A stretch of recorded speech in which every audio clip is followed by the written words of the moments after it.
After coming oh so close to the franchise's second Super Bowl, the Philadelphia Eagles gave it everything they possibly could in an absolute classic against the Kansas City Chiefs in Super Bowl 57. Now, after coming up in second place, what do the Eagles need to do to reload and find themselves back in the Super Bowl? Perfect.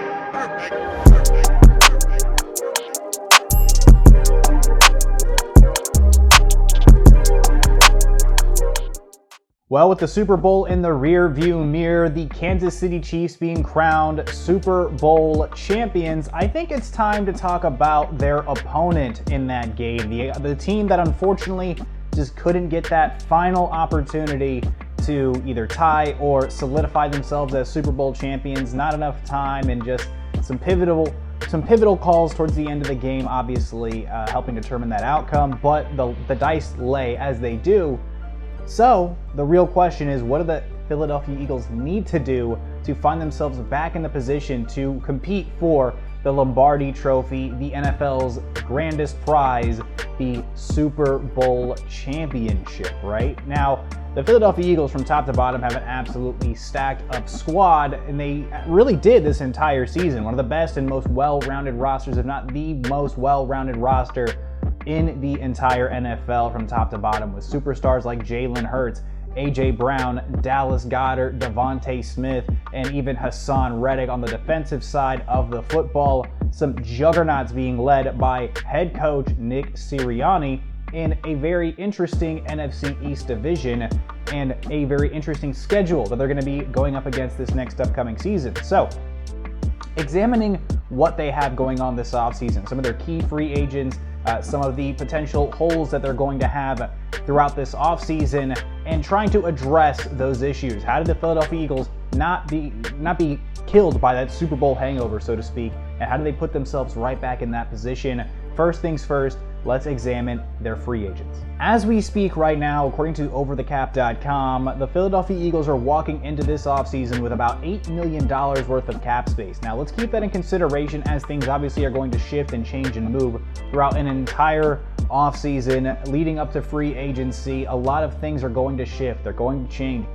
Players are going to come. Players are going to go, right? So this is just a number for right now, but I do think it matters in the terms of who can come, who can stay, and who is inevitably going to be leaving the Philadelphia Eagles. Looking at their list of key free agents, you of course have the future Hall of Famer in Fletcher Cox on that list, edge rusher Robert Quinn, defensive lineman Javon Hargrave.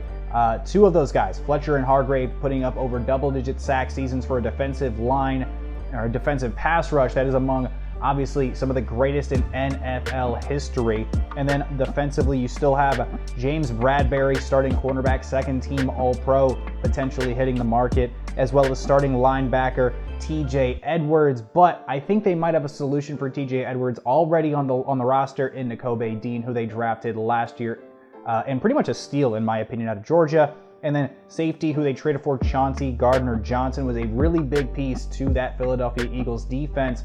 He is also slated to hit the market as we speak, as well as the offensive side of things. Miles Sanders, who had a big campaign for the Philadelphia Eagles, was a great compliment to Jalen Hurts. So considering these are the guys that are potentially leaving the roster, right, with $8 million worth of cap space, who do you try to keep? What moves do you try to make to try to keep some of these key players? I think it's an inevitability that obviously not all these guys are going to stick around. It's just unfortunately true, right? I think if Fletcher Cox sticks around, which I think he could, I mean, chasing another Super Bowl trophy, another marvelous season at his age, he could take a little bit of a discount to try to compete for another Super Bowl, right?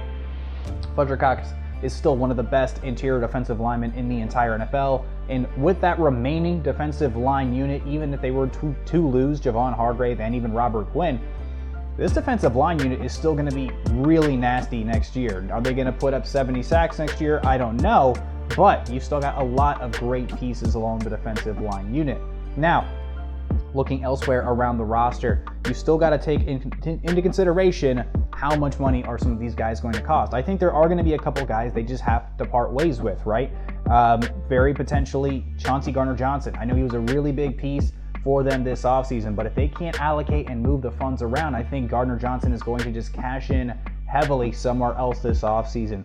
running back in the NFL. I mean, it's a tough conversation to have when you have really good playmakers, but it's a position where if you have depth and you have guys that are expendable, Miles Sanders may very well not be able to be one of those guys that just comes back next year, unless again at a discounted rate. Miles Sanders, a solid running back, has had a couple of really good campaigns, and this is arguably the best season of his entire career.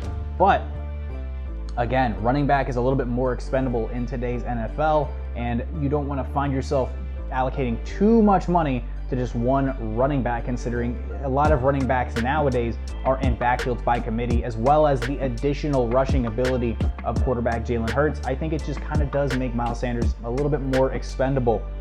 Looking around the rest of the roster, Javon Hargrave, another one of those double-digit sack guys, I think he's just going to command a lot of money on the open market. I wouldn't be shocked if Hargrave decides to pursue different strokes in the offseason, and as well as just cash in at this point in his career as well. He's still got plenty of years left in the tank. I wouldn't be shocked if he's one of those guys that returns as well. I mean, Fletcher Cox at his age, it's possible we could even see Fletcher Cox retiring and they put a little more eggs into the Javon Hargrave basket.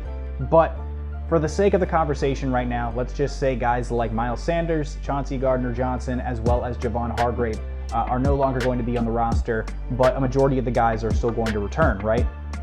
So with that all being said, who do I think the Philadelphia Eagles should be targeting this offseason? Considering the list of current free agents, who's going to be available, who hits the market, I think first things first, one guy I would really consider as far as some more pass rush depth is looking right on your roster. I mean, you drafted Jordan Davis last year out of Georgia, as well as Dean, and Davis, a big body, physically imposing presence in the interior defensive line through an entire season of sitting behind some monsters in obviously Fletcher Cox and Javon Hargrave. I think he has to have gained something from that, right? Can he become another beast in the middle? I don't think they're going to lose as big with one of those guys leaving in the middle, with Davis being able to step in immediately and fill out that role. They could probably draft in the later rounds, get some more defensive line depth. They've got some really good defensive play calling that allows these guys to open up and just go pin their ears back and get after quarterbacks. So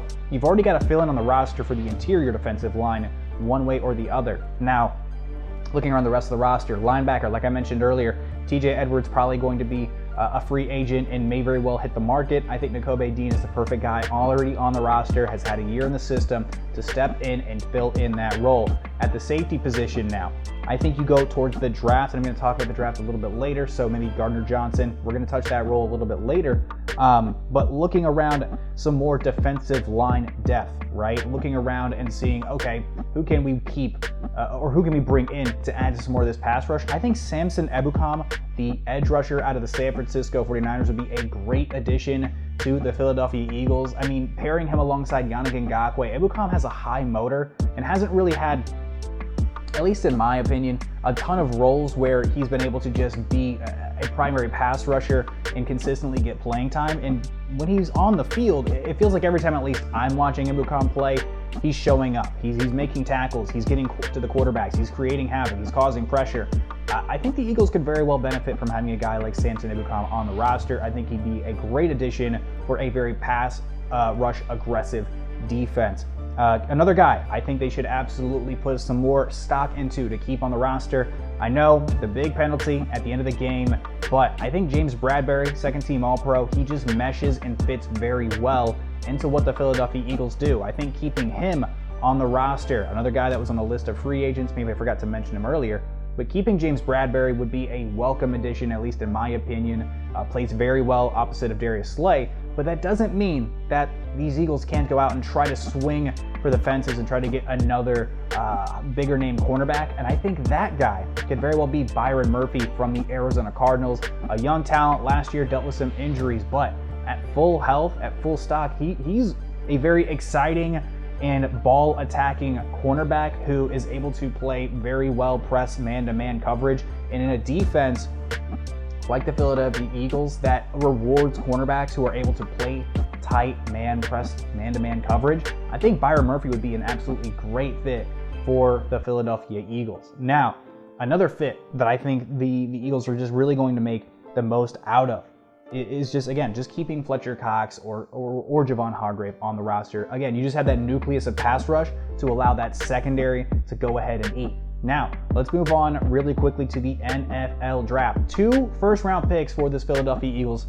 And honestly, I mean, that's a great situation to be in leaving the Super Bowl, right? Maybe you didn't win it, but you're in a great position now. The top 10 pick at number 10 and then pick number 30. So at number 10, maybe it's a little bit of a luxury here, right? Losing Miles Sanders, you're going to have to replace a running back, but who better to get than the best running back currently in the NFL draft, Bijan Robinson out of Texas. I think Bijan will be a great addition. He's pretty much a do-it-all back and can lower the shoulder, can pound the rock, is a great running back between the tackles, exciting outside of the tackles, has great burst. Imagining him in the nucleus of offensive weapons for the Philadelphia Eagles behind Jalen Hurts. I don't know how you slow down or stop that rushing attack behind that offensive line. I think it would be incredibly exciting. I think maybe it's a bit rich. Obviously, a running back in the top 10. These days, you have to be a supreme talent. I think Bijan Robinson is incredibly talented, would be a huge splash for the Philadelphia Eagles at 10. And then looking at 30, if he slips, I think there's a lot of teams that could absolutely use this guy. I've been hearing about him quite a bit in my own little network, my own little circles, but Brian Branch, the safety out of Alabama, to fill in that role left behind by Chauncey Gardner-Johnson.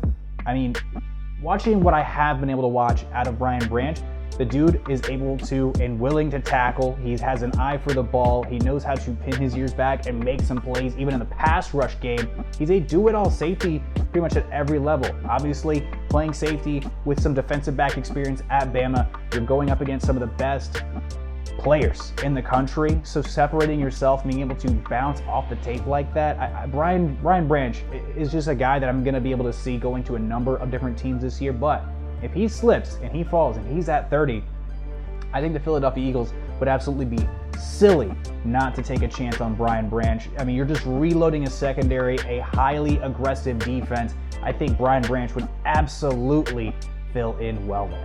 And then taking a quick look ahead at the schedule for the Philadelphia Eagles. No week-to-weeks, but they're home, of course, playing in the NFC East. They're going to be playing against the Cowboys, Giants, and Commanders. They're also playing the Cardinals, 49ers, Bills, Dolphins, and the Vikings at home. And on the road, in addition to the NFC opponents, they're going to be playing the Rams, Patriots, Jets, Seahawks, Buccaneers, and the Chiefs in a big Super Bowl rematch. It's obviously way too early into the offseason to speculate what their potential record could be. If you were asking me this season, I mean, heck, that's still a pretty decent slate of away games, but obviously a lot more challenging on the home game side. But an entire offseason is in front of us. A lot of things are going to change. A lot of things are going to shift and move. And I'm really excited to see just how the rest of the NFL pieces itself and changes together. But honestly, the Philadelphia Eagles, in my eyes, if they make some really good, aggressive moves, which Howie Roseman has been able to do in the past, I think they're going to be right back in that mix, right back in the mix for a division title in the NFC East and another Super Bowl appearance with quarterback Jalen Hurts, praying obviously that health is on their side. So thank you so much for watching the video. Of course, feel free to stick around and watch some more content. Like, comment, share, subscribe, and of course, get the bell on to know every single time I'm dropping a video. We're doing all sorts of fun and amazing content this offseason. I can't wait to see you clicking on and checking out some more content this offseason. Free agency, NFL draft, preseason, all that good stuff right here. Thank you so much for watching, and I'll catch you in the next one. Adios.